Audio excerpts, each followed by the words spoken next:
My name is Min Juno, and for 5 years I've been living a lie. Every morning I wake up at 5 a.m. sharp, stumble into my cramped bathroom and stare at the face in the mirror. A face that's been called extraordinarily handsome more times than I can count. High cheekbones, full lips, eyes that shift between brown and honey gold depending on the light. My black hair falls perfectly even when I've just rolled out of bed. It's the kind of beauty that draws attention, and in my world, attention is the last thing an Omega needs. I reach for the small orange bottle on the shelf, my lifeline, my salvation. Suppressants. 2 pills swallowed dry, bitter on my tongue. Then the scent blockers applied to my wrists, neck, behind my ears. The final touch, a subtle cologne that screams beta to anyone with a sensitive nose. The transformation is complete. Min Juno the Omega disappears. Min Juno, the beta room service attendant at the Grand Millennium Hotel Seoul, takes his place. Another day, I whisper to my reflection, forcing a smile that doesn't reach my eyes. The Grand Millennium isn't just any hotel, it's the hotel. 53 floors of luxury, catering to celebrities, business tycoons, and people whose wealth I couldn't fathom in 3 lifetimes. I work on the 27th floor, the VIP level, where discretion is currency and silence is golden. My coworker, Jisoo, a bubbly beta with bright pink hair, greets me as I clock in. Juno, you're early as always. I swear, you're the only person in this place who actually enjoys working here. I don't enjoy it. I endure it. But I smile anyway. Someone has to maintain standards, Jisoo. She laughs, oblivious to the weight I carry. That's the thing about being good at hiding. People believe the mask is your face. The shift starts normally. Breakfast deliveries, turn-down services, the occasional demanding guest who thinks their money entitles them to treat us like servants. I handle it all with practiced grace, my beta mask firmly in place. Then Friday arrives. Juno, I need you to take this order to 2705. Manager Kim says, thrusting a service ticket into my hands. I glance at it, late dinner, expensive whiskey, specific instructions about knocking 3 times and waiting. Standard enough. Sure, no problem. But when I turn around, I notice something odd. The break room, usually buzzing with activity, has gone quiet. Jisoo's eyes are wide, and Miho, one of the Omega attendants who usually hides his status like I do, has gone pale. What? I ask, looking between them. Jisoo grabs my arm. Juno, don't go to that room. Why not? Everyone avoids 2705. Especially Omegas. She won't meet my eyes. A chill runs down my spine, but I force a laugh. Good thing I'm a beta then, right? The lie tastes like ash. Manager Kim is watching, his expression impatient. I can't refuse without raising suspicion, without questions about why a beta would be afraid of any room. I'll be fine, I say, more to convince myself than Jisoo. The service cart rattles as I push it toward the elevator. 27th floor. The doors slide open with a soft ding, revealing a hallway that seems darker than the others, more oppressive. Room 2705 is at the far end, away from the others, isolated. My hands are shaking as I knock 3 times. No answer. I knock again. Room service. Still nothing. Protocol says I should leave, come back later. But something, instinct, stupidity, fate, makes me use my master key. The lock clicks. The door swings open. The smell hits me first. Alpha pheromones, so thick and potent they're almost visible, like heat waves rising from summer pavement. My suppressants, my carefully maintained walls, crack under the assault. My body responds before my mind can catch up, knees weak, breath shallow, a warmth spreading through my core that I've fought to suppress for 5 years. No. The room is dark except for the city lights filtering through floor-to-ceiling windows. And there by the window is a man. He's tall, broad-shouldered, dressed in a white shirt that's half unbuttoned and soaked with sweat. His dark hair is disheveled, falling into eyes that glow amber in the darkness. Even from across the room, I can see he's trembling, barely holding himself together. A rutting alpha. Terror floods my system. I need to leave. No. But when I try to move, his head snaps toward me. Those amber eyes lock onto mine, and I watch in horror as his nostrils flare, scenting the air. Sending me. Omega, he growls, his voice barely human. My suppressants are failing. After 5 years of chemical suppression, my body betrays me at the worst possible moment, releasing the sweet, floral scent that marks me as what I truly am. I turn to run, but he's faster. The door slams shut, and suddenly he's there, caging me against the wall with arms that feel like iron bars. Up close, he's devastatingly beautiful in a terrifying way, sharp jawline, full lips pulled back to reveal teeth, that glowing amber gaze consuming me. Please, I whisper, hating how my voice shakes. Please, I didn't know. Your scent, he interrupts, his face buried in my neck, inhaling deeply. Got your scent. It's. His body is burning against mine, and I can feel every hard plane of muscle, every tremor of barely restrained need. This close, his pheromones are overwhelming, and my traitorous body responds, a wave of heat rolling through me that has nothing to do with fear. I'm sorry, he rasps, and there's something almost human in his voice, something desperate. I'm sorry, but I can't stop. His lips crash against mine and my world explodes. I've never been kissed before. 5 years of hiding meant 5 years of isolation, of pushing away anyone who got too close, of burying the part of me that craved touch and connection in this. His kiss is consuming, demanding, teeth and tongue in desperate hunger. His hands are everywhere, in my hair, on my waist, sliding under my shirt to find bare skin. Every touch sends electricity through my nervous system, lighting up pathways I didn't know existed. No, I gasp against his mouth, trying to find sanity in the chaos. Stop, please. But my body is a liar. My hands are clutching his shirt, pulling him closer even as my mind screams to push him away. The omega in me, suppressed for so long, is rising to the surface, responding to the alpha before me with biological imperative. He lifts me effortlessly and my legs wrap around his waist on instinct. The service cart crashes behind us as he carries me deeper into the room, to the massive bed that dominates the space. I'll make it good for you, he promises against my throat, his voice rough with rut madness. I'll take care of you. I promise. Clothes disappear. I don't remember him removing them, don't remember helping, but suddenly there's nothing between us but heat and need and the overwhelming tide of pheromones that have turned the air thick and heavy. His body is a work of art, all lean muscle and tan skin, with scars that speak of violence and danger. There's a tattoo over his heart, Korean characters I'm too far gone to read. What's your name? I manage to ask, needing something human to hold onto. Suk, he answers, his hands gentle despite the urgency in his eyes. Byom Suk. The name means nothing to me in this moment. Later, I'll learn it's a name that makes grown men tremble. But now he's just an alpha in rut and I'm an omega whose heat is being triggered by proximity and pheromones and cruel biological fate. His fingers find me and I arch off the bed with a cry. So responsive, he murmurs, amber eyes dark with possession. So perfect. He prepares me with a patience that seems at odds with his rut-driven state, his fingers working inside me until I'm shaking, pleading, needing more than I've ever needed anything. When he finally pushes inside, the pain and pleasure mix into something transcendent. I scream and he swallows the sound with another kiss, holding still until my body adjusts, until the fullness becomes bearable, then incredible. Move, I beg, past shame, past fear. Please move. He does. The rhythm is primal, ancient, alpha and omega fitting together like puzzle pieces designed by evolution. Each thrust sends sparks through my nerve endings, building pressure at the base of my spine that grows and grows until I'm sure I'll shatter. Juno, he growls, somehow knowing my name though I never said it. My omega. Mine. The possessiveness should terrify me. Instead, it pushes me over the edge. I come with his name on my lips, my body clenching around him as pleasure whites out my vision. He follows moments later with a roar, his teeth finding my shoulder, marking me in the way of alphas claiming their mates. But this isn't a claiming. This is a mistake, a disaster, a nightmare I'll wake up from.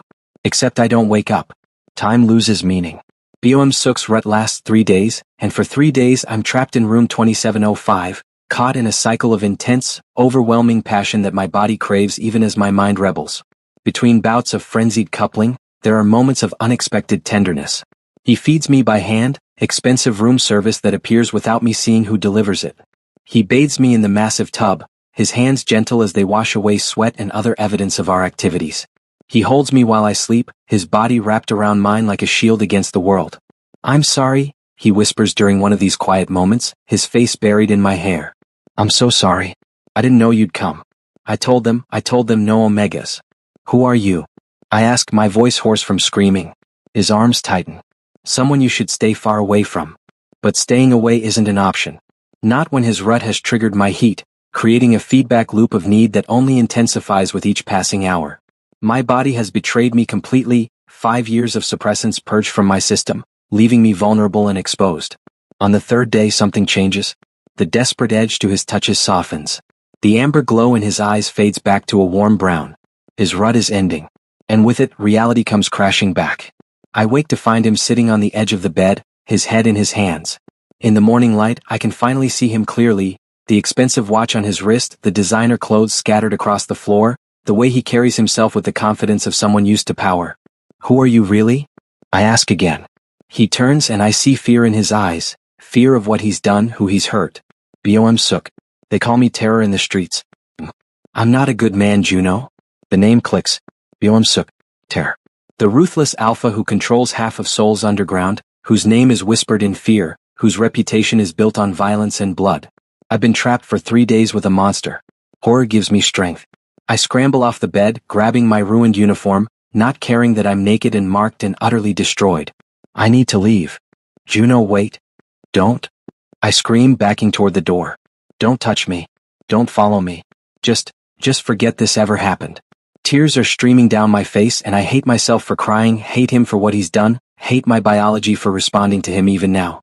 I can't forget, he says softly, and there's such pain in his voice that I almost feel sympathy. I'll find you. I'll make this right. But there's no making this right. I run. I don't go back to the Grand Millennium Hotel. I can't.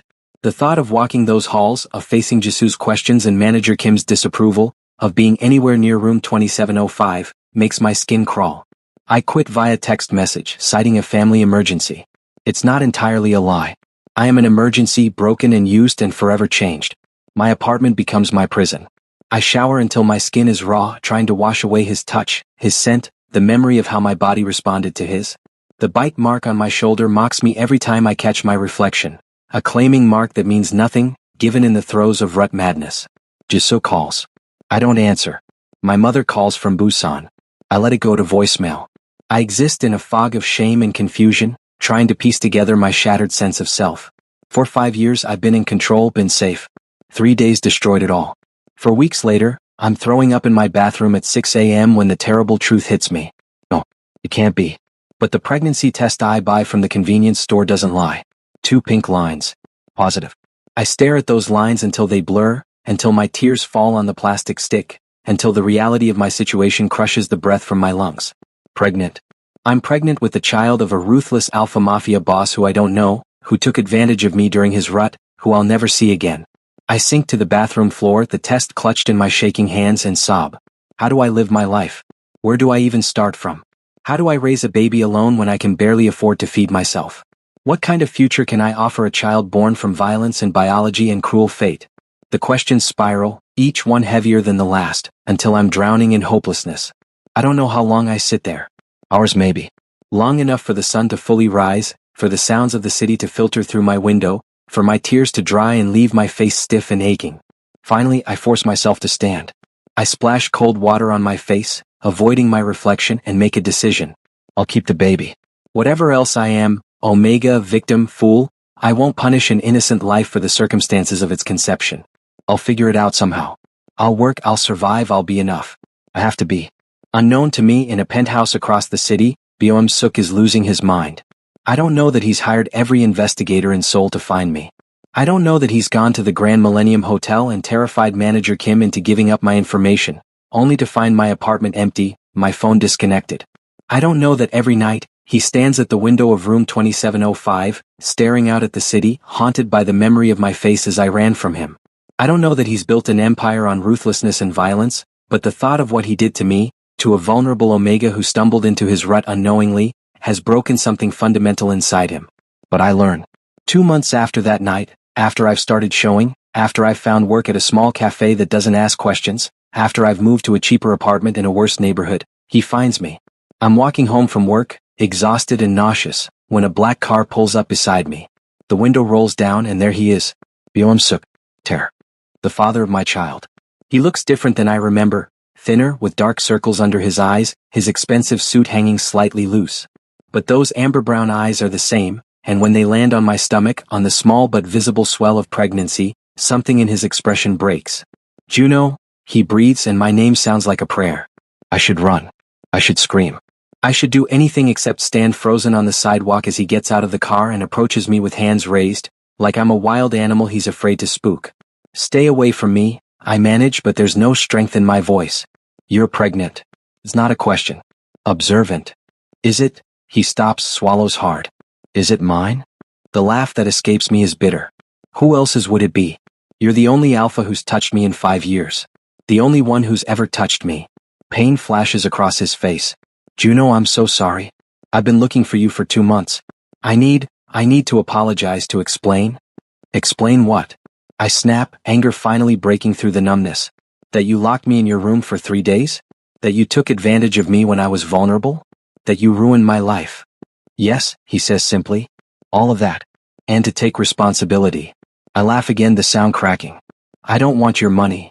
Not money. Me. He takes a step closer and I can smell his scent, cedar and smoke, and something uniquely him. I want to take responsibility. For you. For the baby. I want to. He seems to struggle with the words. I want to be there. I want to help raise our child. I want to make this right. You can't make this right. I know. His voice drops to a whisper. But let me try. Please, Juno. Let me try. We end up in a coffee shop, sitting across from each other in a corner booth. I order hot chocolate. I can't stomach coffee anymore, and he orders nothing, just watches me with those intense eyes that see too much. Tell me about yourself, he says. Your real self, not the beta mask you wore at the hotel. I don't know why I answer. Maybe I'm too tired to keep fighting. Maybe some part of me needs him to know. My name is Min Juno. I'm 26 years old. I've been hiding my Omega status since I presented at 18 because I watched my mother suffer as an Omega in a society that treats us as less than human. I worked my way through university while taking suppressants that cost more than my rent. I thought I could beat biology through sheer determination. But you can't, he says softly. No. You proved that. He flinches. I told the hotel to never send Omegas to my room during ruts. I always take precautions, always isolate myself. But they sent you anyway, and you're sent? He stops, his hands clenching into fists on the table. It was like nothing I'd ever experienced. I tried to fight it, tried to send you away, but the rut was too strong and you were right there, and I'm so sorry. Sorry doesn't fix this. I gesture to my stomach. Sorry doesn't change the fact that I'm pregnant and alone and terrified. You're not alone. His hand moves across the table, stopping just short of touching mine. I know I have no right to ask anything of you. I know what I did is unforgivable. But that's my child too, and I want to be part of their life. I want to be part of your life. Why? The question bursts out of me. You don't know me. You don't owe me anything beyond child support.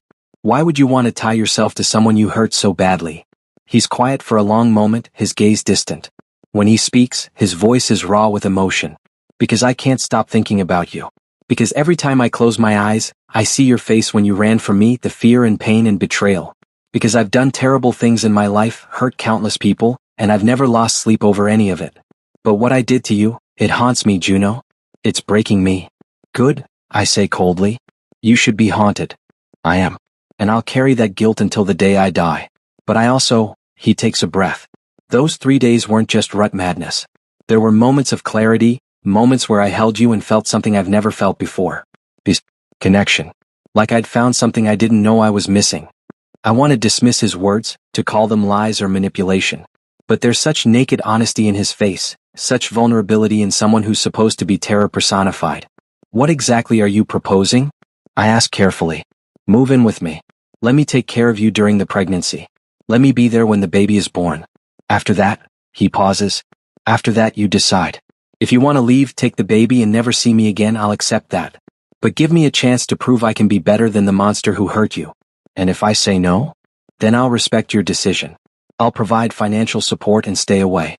But Juno, his hand finally closes over mine, warm and solid. Please don't say no. Please let me try to make amends. I stare at our joined hands, feeling the familiar spark of chemistry, the biological pull that got me into this mess in the first place. Every logical part of my brain is screaming that this is a terrible idea, that I should run far away from Bomb Sook and never look back. But I'm tired. So tired of struggling alone, of pretending I'm strong enough to handle everything by myself. And beneath the fear and anger, there's a traitorous part of me that remembers the gentle moments during those 3 days, the way he held me like I was precious, the promises he whispered about keeping me safe. I need to think about it, I finally say. He nods, relief evident in his expression. Take all the time you need. Here, he slides a business card across the table. My personal number. Call me anytime, day or night. Even if it's just to yell at me. I want to hear from you. I take the card, tucking it into my pocket. I should go. Let me drive you home. No. I stand, gathering my things. I'll take the bus. He doesn't argue, just watches me leave with an expression that looks like longing and regret and hope all tangled together. I make it halfway home before I start crying again. I don't call him for 3 days. Those 3 days are filled with research. I look up Bom Suk online, finding articles about his criminal empire, his ruthlessness, the trail of violence that follows his name. I read about businesses he controls, politicians he owns, rivals who've disappeared. I should be terrified. I should delete his number and move to another city and hide. But I also find other things. Articles about orphanages that receive anonymous donations, about community centers and poor neighborhoods that stay open because of mysterious benefactors, about families of deceased gang members who receive support to help them rebuild their lives. Bom Suk is a monster. But he's a complicated monster, and that scares me more than simple evil ever could. On the fourth day, I call him at 2 a.m., when insomnia and morning sickness have me pacing my tiny apartment.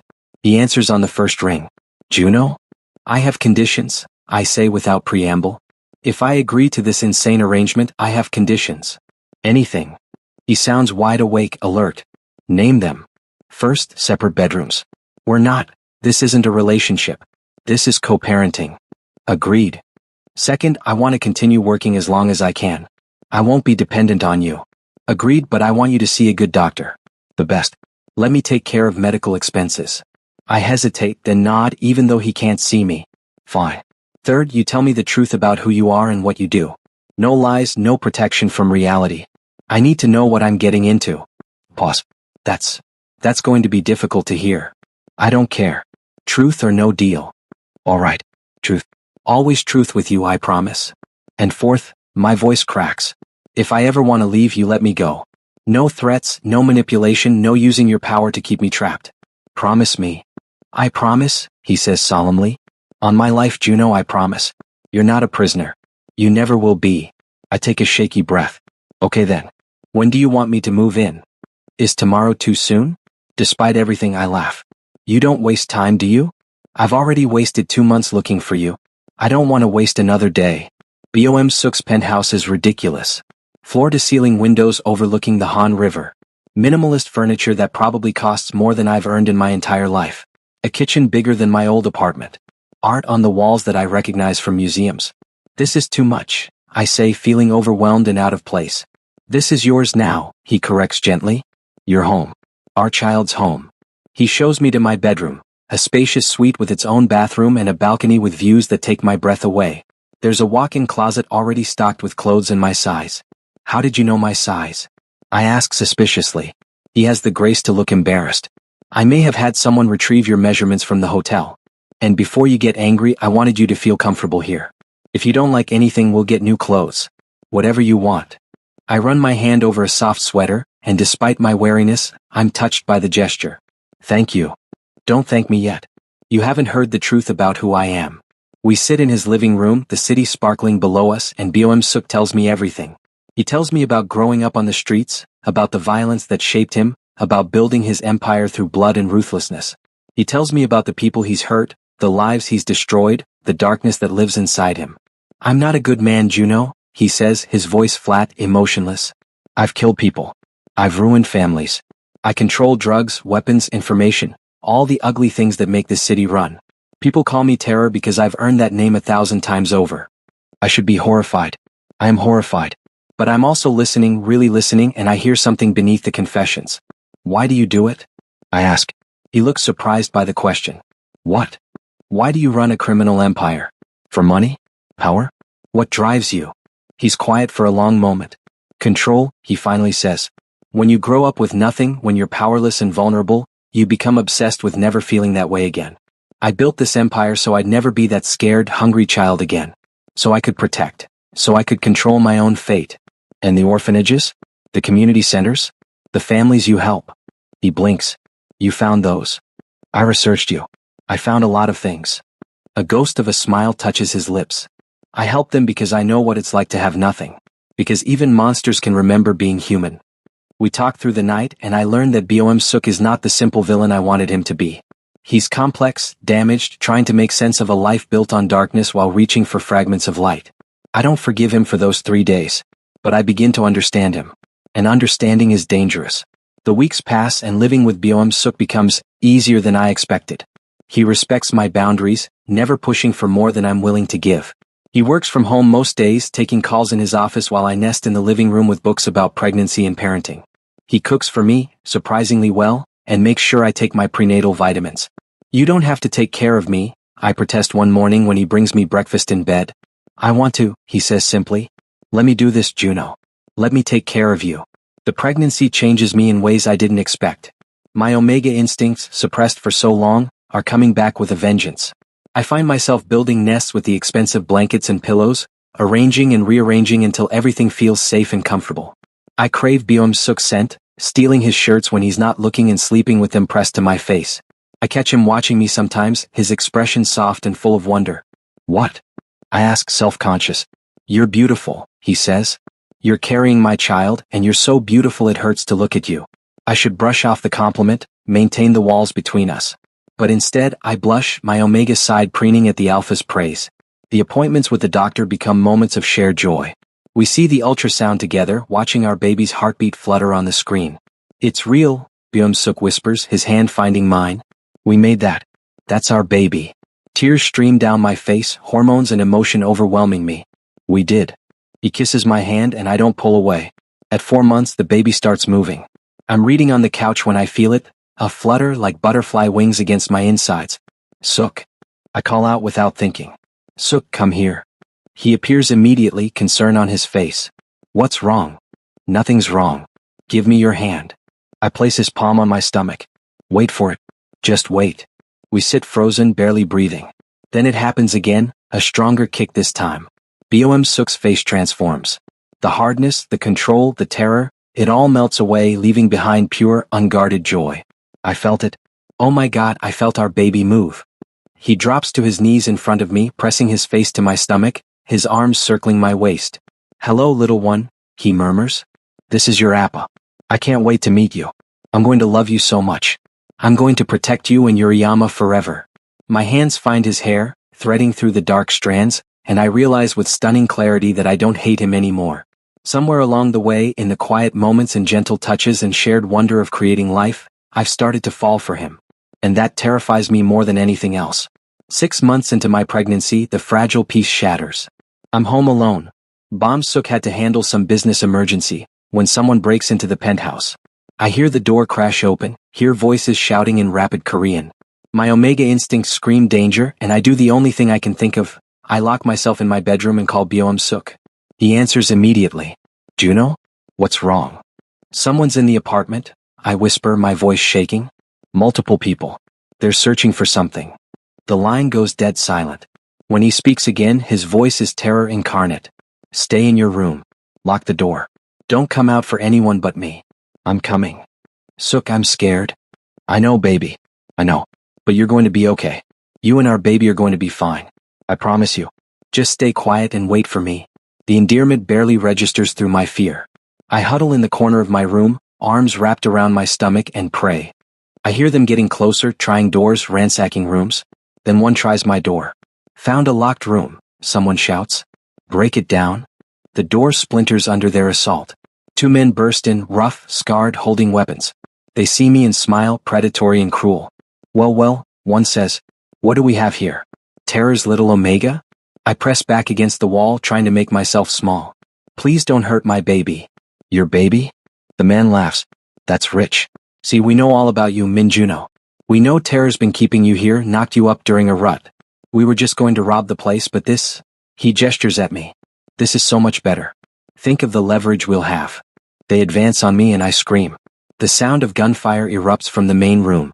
The men freeze. More shots closer now. Shouting. The wet sound of bodies hitting the floor. Then Byung-suk is there. I've seen him gentle, caring, vulnerable. Now I see terror. He moves like death itself, his gun never missing its mark. The men who broke into our home don't stand a chance. It's over in seconds, both of them bleeding out on the floor of my bedroom. Byung-suk holsters his weapon and runs to me. Juno, look at me. Are you hurt? Did they touch you? I'm shaking so hard I can't speak. He gathers me into his arms, checking me over with frantic hands, searching for injuries. The baby, I finally manage. Is the baby okay? He presses his ear to my stomach, listening. After an eternity, he looks up with tears streaming down his face. I hear the heartbeat, strong and steady. Our baby's okay. I break down completely, sobbing into his shoulder while he holds me and rocks me and whispers promises of safety. Later, after his people have cleaned up the mess, after I've been checked by a doctor and confirmed that everything is fine, We lie together in my bed, the first time he's been in my room since I moved in. This is my fault, he says into the darkness. My enemies know about you now. They'll use you to get to me. I've put you and our baby in danger. Then we'll be more careful, I say, surprising myself with the conviction in my voice. We'll increase security. You'll teach me how to protect myself. But I'm not leaving, Suk. I'm not running from this. Why? He turns to face me, his expression anguished. Why would you stay with someone who brings this kind of danger into your life? I take his hand and place it on my stomach where our baby is currently doing gymnastics. Because you're the father of my child. Because you've been nothing but good to me for 6 months.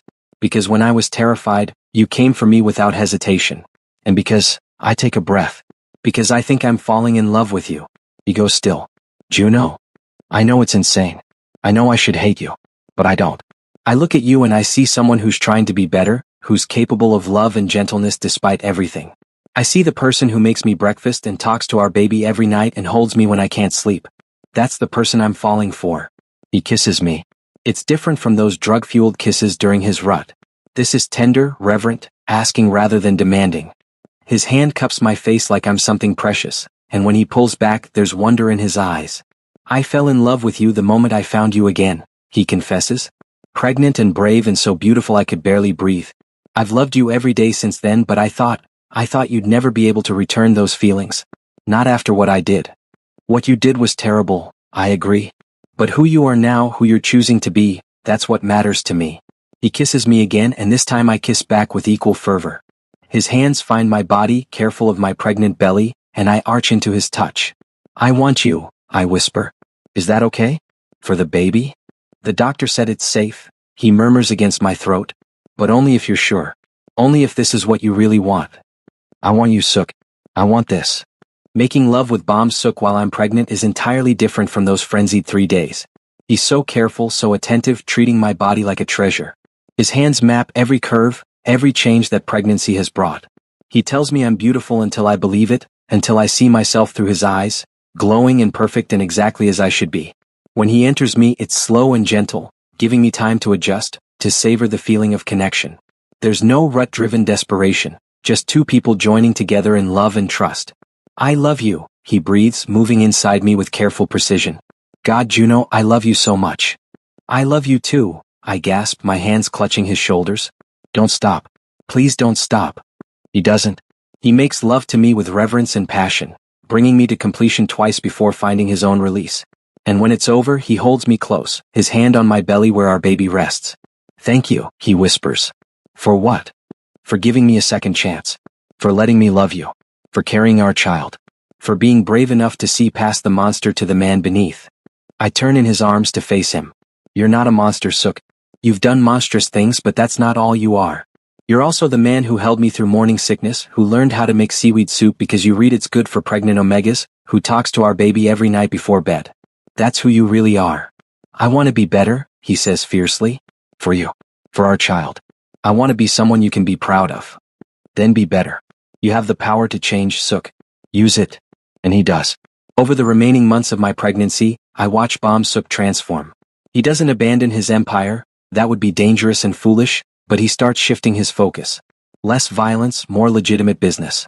He uses his power to help rather than harm, protecting the vulnerable instead of preying on them. His people notice. They start calling him something new, not terror but guardian. I'm 8 months pregnant when he proposes. We're in the nursery we've spent weeks decorating, soft blues and greens, hand-painted murals of forests and stars, every detail perfect for our soon-to-arrive baby. Juno, he says taking my hands. I know I don't deserve you. I know I've done terrible things and caused you immeasurable pain. But I love you more than I thought I could love anyone. You and our baby are my world, my reason for becoming better. Would you consider being my mate? Officially, permanently, for the rest of our lives. He's holding a small box, and inside is a simple silver band engraved with Korean characters. Forever yours. Tears stream down my face, hormones making me even more emotional than usual. Yes, of course I'll be your mate. He slides the ring onto my finger, then kisses me deeply. I'm going to spend the rest of my life proving I'm worthy of you. You already are, I tell him. You already are. Our daughter is born on a spring morning, arriving 3 weeks early in a rush of pain and panic and overwhelming love. Bom Suk stays with me through all of it, holding my hand, letting me crush his fingers during contractions, whispering encouragement even when I scream at him that this is all his fault. When the doctor finally places our baby in my arms, the world stops. She's perfect. Tiny and wrinkled and wailing, with a shock of dark hair and eyes that will probably turn amber like her father's. She's the most beautiful thing I've ever seen. "Hello, little one," I whisper, touching her impossibly small hand. "I'm Yuriyama. I've been waiting so long to meet you." Byung-suk is crying openly, unashamed of the tears streaming down his face. Can I hold her?" I pass her carefully into his arms, watching as he cradles her like she's made of glass. "Hello, Suin," he says softly, using the name we chose together. "I'm your Appa. I love you more than anything in this world. I'm going to protect you and Yuriyama forever. I promise." Suin stops crying at the sound of his voice, her tiny face turning toward him. Already she knows her father's voice from all those nights of him talking to my belly. "She knows you," I say, fresh tears falling. "She knows her Appa." "Of course she does," he says, his voice thick with emotion. "We're a family. Family." The word settles over me like a warm blanket, filling spaces I didn't know were empty. We take Suin home 3 days later and I watch Byung-suk transform again. The ruthless alpha, the terror of souls underground, becomes the most devoted father I've ever seen. He changes diapers without complaint, walks the floors with her at 3 a.m. when she won't sleep, sings to her in a surprisingly beautiful voice. "You're a natural," I tell him one night, watching him rock Suin to sleep. "I want to be everything my father wasn't," he says quietly. "I want her to grow up knowing she's loved, protected, valued. I want her to be strong and confident and never afraid to be who she is." "She will be," I assure him. "With parents like us, how could she be anything else?" 6 months after Suin is born, we have our mating ceremony. It's small and private, just us, a few trusted friends, and of course our daughter. When Byung-suk bites my bonding gland, officially marking me as his mate, I feel the connection snap into place like a missing puzzle piece. We're bonded now, permanently and completely. His emotions echo through our link and mine through his. There are no more secrets, no more walls. We're one. "I love you, Juno," he murmurs against my ear as we dance at our small reception. "My Omega. My mate. My everything." "I love you too," I say, meaning it with every fiber of my being. "My Alpha. My Suk. My home." I'm in the kitchen making breakfast when small arms wrap around my leg.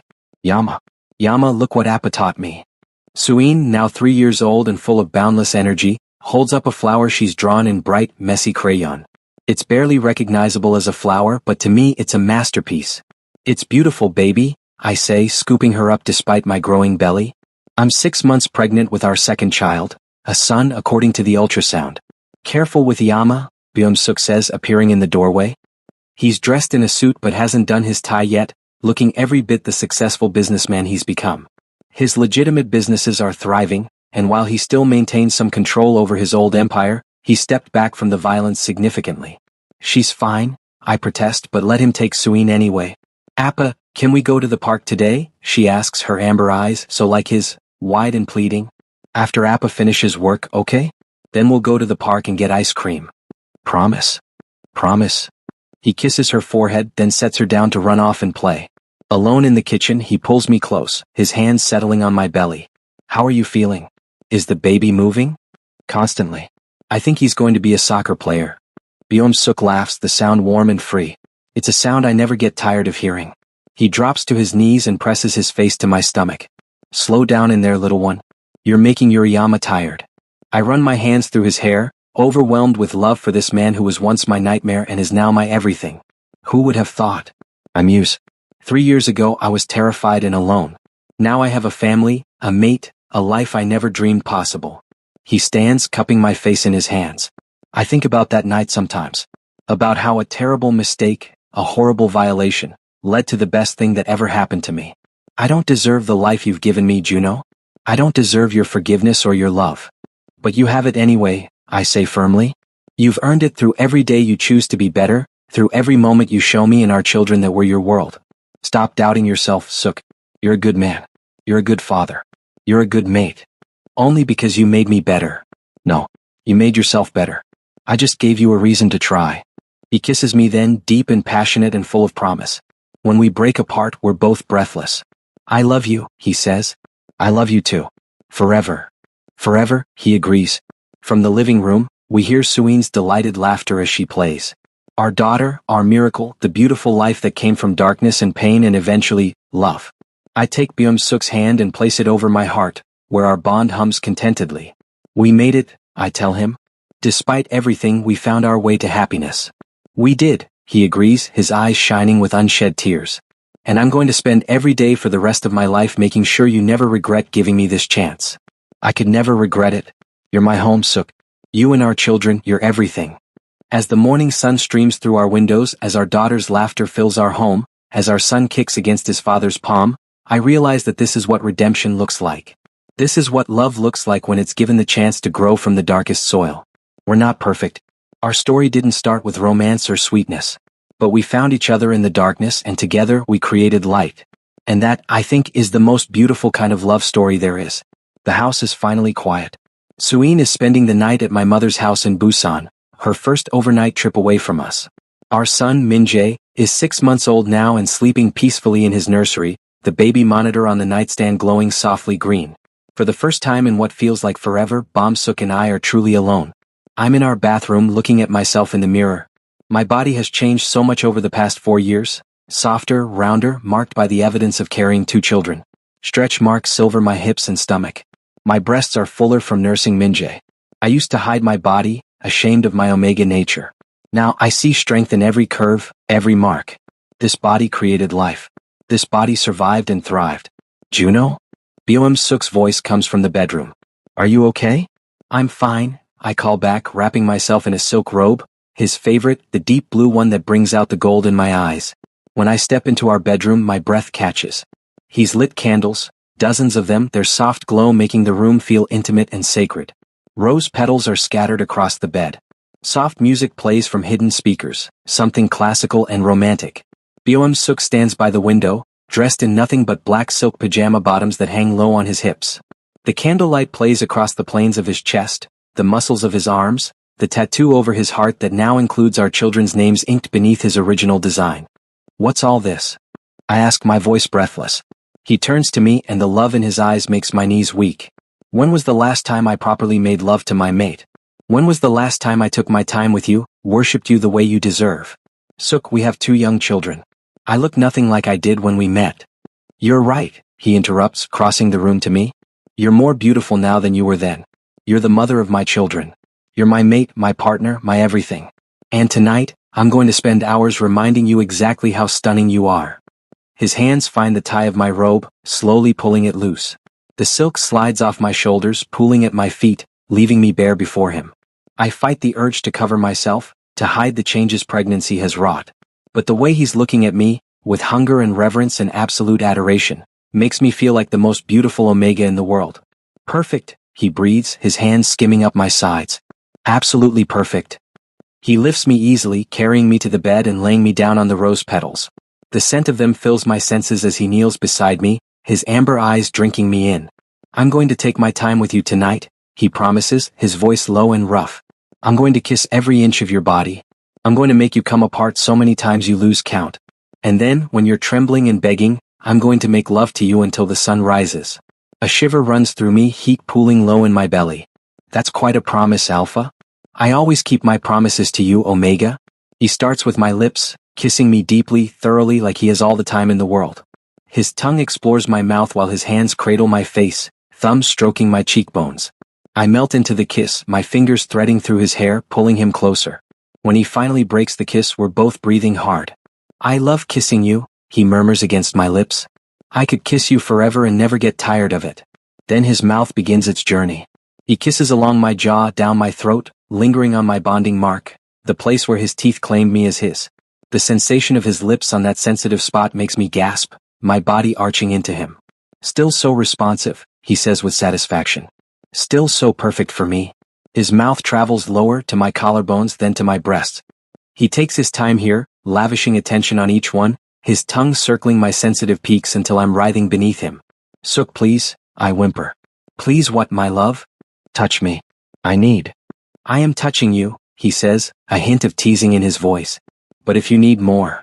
His hand slides down my stomach, the stomach that carried both our children, and between my thighs. When his fingers find me wet and ready, he groans. So perfect.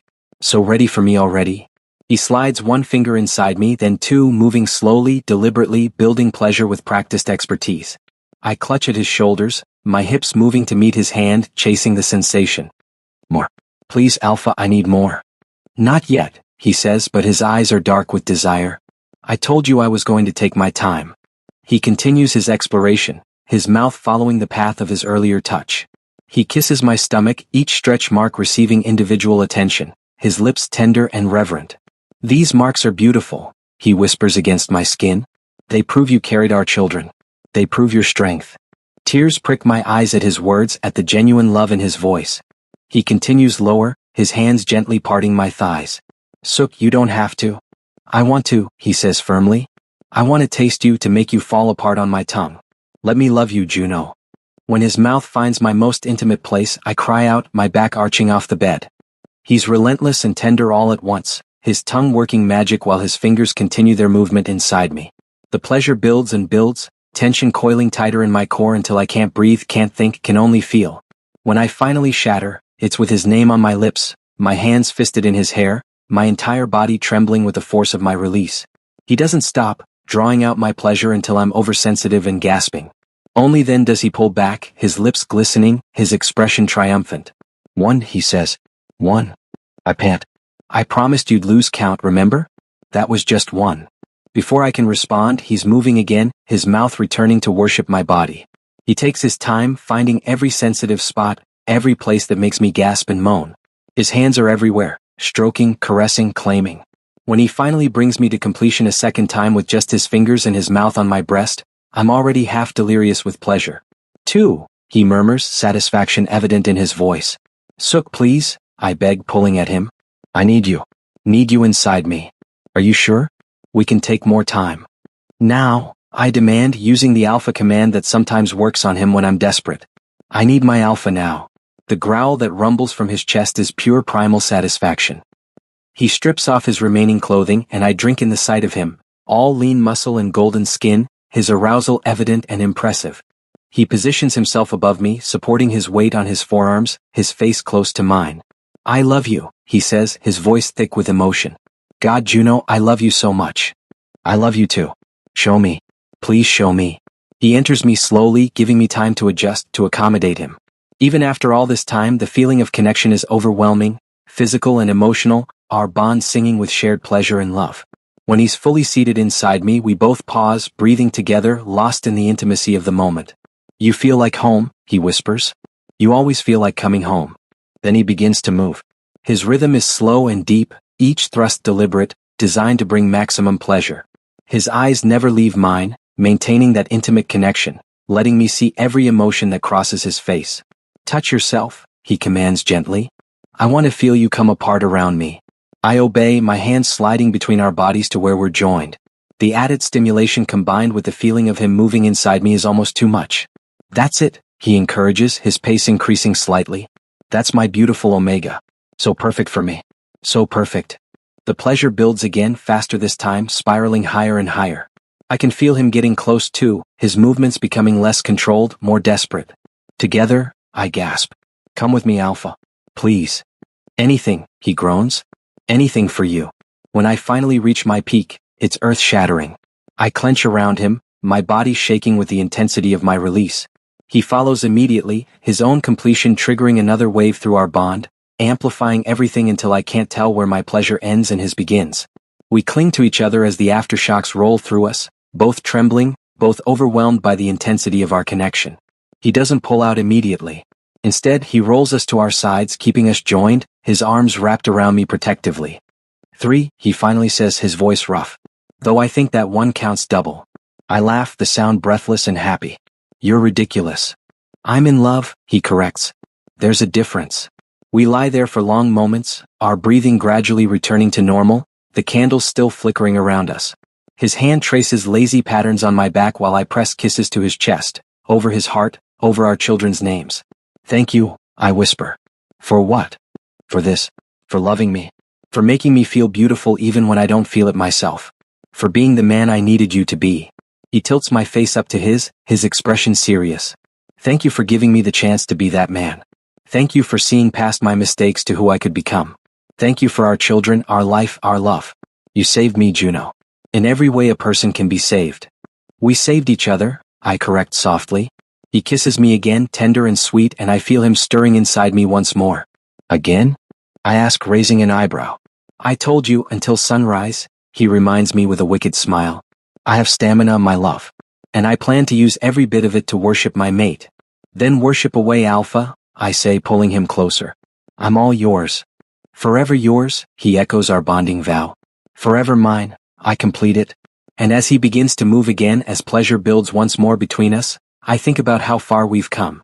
From that terrible night in room 2705 to this moment of perfect love and trust. From fear and pain to joy and healing. The journey wasn't easy. The road was dark and difficult. But every step brought us here, to this bed, to this love, to this life we've built together. And I wouldn't change a single moment of it. Because this, his hands on my body, his love in my heart, our bond singing between us. This is worth every tear, every struggle, every moment of doubt. This is what it means to be loved by Bom Suk. This is what it means to love him in return. This is what forever looks like. And it's more beautiful than I ever dreamed possible. As dawn breaks through our windows hours later, we lie tangled together, exhausted and sated, covered in rose petals and each other's scent. I lost count, I admit, my voice drowsy. 5, he says with smug satisfaction. Or was it 6? I might have lost count too. I laugh and snuggle closer to him, my head on his chest, listening to the steady beat of his heart. I love you, I murmur. I love you more, he responds, pressing a kiss to my hair. Impossible. Want to bet? No, I say, yawning. I want to sleep. Minjae will be awake in 3 hours. Then sleep, my love. I'll keep watch over you. And with his arms around me, his heart beating beneath my ear, our bond humming contentedly between us, I drift into the most peaceful sleep I've had in months. Say, home.